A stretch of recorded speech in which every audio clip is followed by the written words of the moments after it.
For the longest time I've been sitting on a video sent in by a viewer who wanted me to take on flat earthers. I've wanted to. It was just a really long video, and even though I've attacked the problem a couple of times, I could never satisfactorily cut it down into something useful. I'm still trying. It might end up being an hour-long extravaganza sometime, but in the meanwhile, I came across this video about the Flat Earth Society that seemed to fit the bill.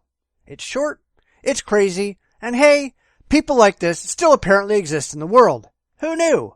So let's take a look at this video entitled, Is the Earth Really Flat? In 1881, the English inventor Samuel Rowbotham published a 430-page book titled Zetetic Astronomy, Earth Not a Globe. His writings led to the formation of the Flat Earth Society, a group which still exists today. The Flat Earth Society promotes discussion and debate on what it views as the global conspiracy that the Earth is a sphere. It asserts that sensory observation prevails over scientific theory, and according to their vice president Michael Wilmore, through logical deduction and empirical data, we maintain that the Earth is flat.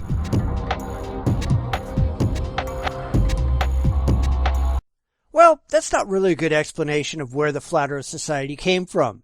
As with all really crazy things, religion is at the center of it. The only reason Rowbotham thought the Earth was flat was because he believed in the ancient Hebrew view of cosmology. He had no objective experimental data. His only cause was Scripture. In fact, he once wrote a leaflet called The Inconsistency of Modern Astronomy and Its Opposition to the Scriptures, in which he said that the Bible, alongside our senses, supported the idea that the earth was flat and immovable, and in this essential truth should not be set aside for a system based solely on human conjecture. This is the same kind of pseudoscientific underpinnings from which things like creationism and the KKK derived. People who were only interested in their particular sectarian views of the Bible, and where the Bible disagreed with reality, clearly reality was wrong. After the death of Rowbotham, the wife of a follower, Lady Elizabeth Blount, founded the Universal Zetetic Society, whose stated objective was the propagation of knowledge related to natural cosmogony in confirmation of the Holy Scriptures based on practical scientific investigation. In 1956, Samuel Shenton rebranded it as the International Flat Earth Society from his home in Dover, England, and it lasted until the death of its last leader, Charles K. Johnson, in 2001. Thereafter, due to a lack of credible leadership, it fell into disarray until a self-proclaimed successor, someone going by the name of Daniel Shenton and claiming to live in Hong Kong, resurrected the idea. The Flat Earth Society has never had that many members, peaking at a mere 3,500, and has always been somewhat of a joke. So, now that we're clear on what we're really dealing with, let's continue. Samuel Rowbotham claimed that the Bible and our own senses support the idea that the Earth is flat and immovable. Moreover, he argued this essential truth should not be set aside for a system based solely on human conjecture. Instead, he's going to base it off a book of ancient mythology. Sure, that's a much better system. But before I go too far, since they are using the mythical model of the ancient Hebrews, let's take a look at that model. It looked at the world as a great flat plain, somewhat like an iceberg, floating upon the waters and supported by the foundations of the earth. Above it was the firmament, a hard spherical shell in which floated the sun, moon, and stars. Above the firmament and below the foundations of the earth were great stores of water from which the flood of Noah came, and above that was heaven.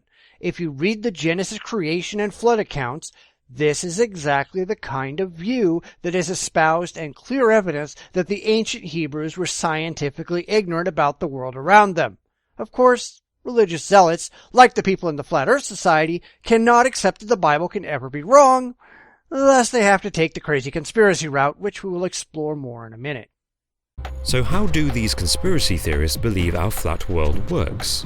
Well, the leading flat Earth theory suggests the Earth is a disk with the Arctic Circle in the middle. The Antarctic is a 150 feet tall wall of ice surrounding the rim of the planet, which prevents the ocean from spilling over the edge. The Earth's day and night cycle is explained by the sun and moon moving in circles above the plane of the Earth. Like spotlights, these celestial spheres illuminate different portions of the planet in a 24-hour cycle. The Earth's gravity is also considered to be an illusion. Objects don't accelerate downwards, rather, the disk of Earth accelerates upwards, driven by dark energy. Flat Earthers also maintain that GPS devices are rigged to make pilots think they are flying in straight lines, when actually they are flying in circles. And because none of the actual demonstrable facts and observations agree with their Bible-based beliefs, instead of just acknowledging that the Bible is wrong, they have to spin bizarre conspiracy yarns to explain why all the observations can't be true. But the farther that we go, the more advanced that we get, the more ridiculous the conspiracy has to get. We have satellites that map the planet, yet they can't be right because they all clearly show a spherical Earth. We have people up in the International Space Station who watch the Earth go around and around and around beneath them, yet they all have to be wrong. And since the Moon and the Sun are, according to them, just 32 miles in diameter, well, they have to declare that everything from the moon landings to space exploration is a hoax. In fact, this conspiracy has to be so unbelievably massive, it makes 9/11 truthers and JFK conspiracies look like pikers. Virtually everyone has to be in on this conspiracy, except for them, and like most conspiracy theorists, they pretend that they have secret knowledge to which only they are privy, and they have to inform the world. But don't take it from me. Listen for yourself. Many ordinary people felt that the flat Earth argument had been quashed once and for all by US and Soviet exploration into space in the 1960s. The satellite pictures they produced clearly show the Earth as a spherical object rotating in space, like all the other planets in our solar system. Astronauts who ventured into space also testified to this, and even saw for themselves firsthand the extent of the globe. They orbited it several times. However, believers in a flat Earth argue that the space race was a hoax, and that NASA and other government agencies are hiding the truth. They deem satellite photos of a spherical Earth to be faked, and just like 20% of Americans, they argue the entire space program was fabricated. Admittedly, that says some pretty sad things about Americans, doesn't it? But you have to remember that the claimed 20% who believe this also likely have the same kind of primitive, superstitious beliefs as the Flat Earth Society. How many people believe a crazy proposition does not determine reality. Reality exists independently of what people think about it. That's why so many of the fanatical religious believers have to insist in some kind of a grand scientific conspiracy, because the only system we actually have which produces demonstrable results and testable predictions about reality just doesn't agree with them. Prior to space exploration, the most forceful argument for claiming the Earth is spherical was a lunar eclipse. The geometry of a lunar eclipse has been understood since ancient Greece. When a full moon occurs in the plane of the Earth's orbit, the moon slowly moves through the Earth's shadow. Every time that shadow is seen, its edge is round, and the only solid object which projects a round shadow is a sphere. Other arguments for a spherical Earth include the way ships appear on the horizon. They rise as if submerged under the water. You see the top of the mast before the hull. On a flat Earth, a boat would just look like a small dot, which gets bigger as it approaches. Then there is the fact you can see greater distances from higher up. This is only possible because of the Earth's curvature. Curvature also explains why the sun gets lower in the sky as you travel away from the tropics, and why the length of daylight varies more between summer and winter the further you are from the equator. All of those are pretty damning condemnations of the flat Earth idea. In fact, just going with the first observation here, that lunar eclipses create a round shadow on the surface of the moon, this is something that, given the views of the flat earthers, shouldn't even be able to happen. Because the sun and moon are floating around inside of this vast firmament, there's no conceivable way that the Earth could ever come between them, and thus there's no way that the Earth could ever cast a shadow on the surface of the moon. How do they explain this? They don't. They just don't talk about it. And when pressed, more often than not, they take to calling the questioner a heretic for doubting the Word of God. That's not a rational view of the world to have. The idea of a spherical Earth first appeared in Greece in the 6th century BC, through the philosopher Pythagoras. Before this, most historians agree that ancient societies thought of the world as being a flat object. Christopher Columbus is often attributed with disproving the prevailing belief in a flat Earth when he sailed west. However, this is a popular misconception. Indeed, the oldest surviving globe, the Erdapfel, designed by the German Martin Beheim, dates back to 1492, before Columbus's return from the Americas. However, despite this, membership of the Flat Earth Society continues to grow each year, and there are many who continue to maintain that the Earth is flat. The Society remains dedicated to promoting Rowbotham's ideas and trying to convince skeptics. Unfortunately for them, like the creationists, the only tool they have for convincing skeptics is science, the very tool that already proves them wrong. It's difficult to determine just how many serious members they have. Their website has no membership numbers, and gauging by their forums, the majority of members seem to be detractors and critics.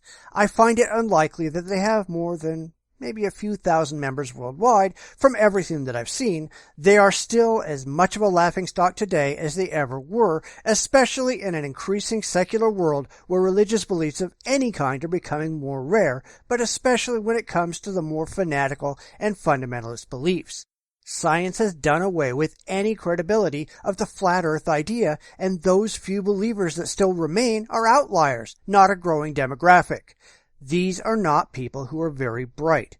You have to remember that founder Charles K. Johnson's wife, Marjorie, once took a trip to Australia, after which she returned with a notarized statement that she had not been upside down.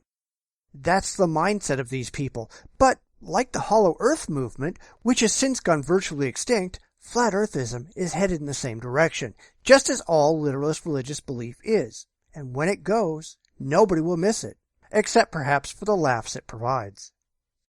Thanks for listening. I hope this lends some interest to those looking forward to my take on the big flat earth video, and can hold you over until I finally get to it. As seems to be the case in almost all of these bizarre beliefs, religion is at the center, and where that is true, invariably you have people who reject reality in favor of their own ridiculous fantasies and try to come up with some justification for why the real world is being so mean to them. There's always some explanation for why nothing they say is ever borne out in reality. Everyone's always out to get them. Everyone is lying about the truth to make them look bad. They never seem to realize that the only ones that are making them look bad are themselves. And that's just sad. Anyway, I hope you liked this video, and if so, make sure that you like, subscribe, and share. Put comments below, and by all means, if you have any actual, objective, demonstrable evidence for a flat earth, let me know. I'm sure we'd all love to hear it. Although I'm sure the best that we'll ever get is a bunch of threats and butthurt whining. That seems to be the extent of what the religious can do. So until next time, everybody out there, take care.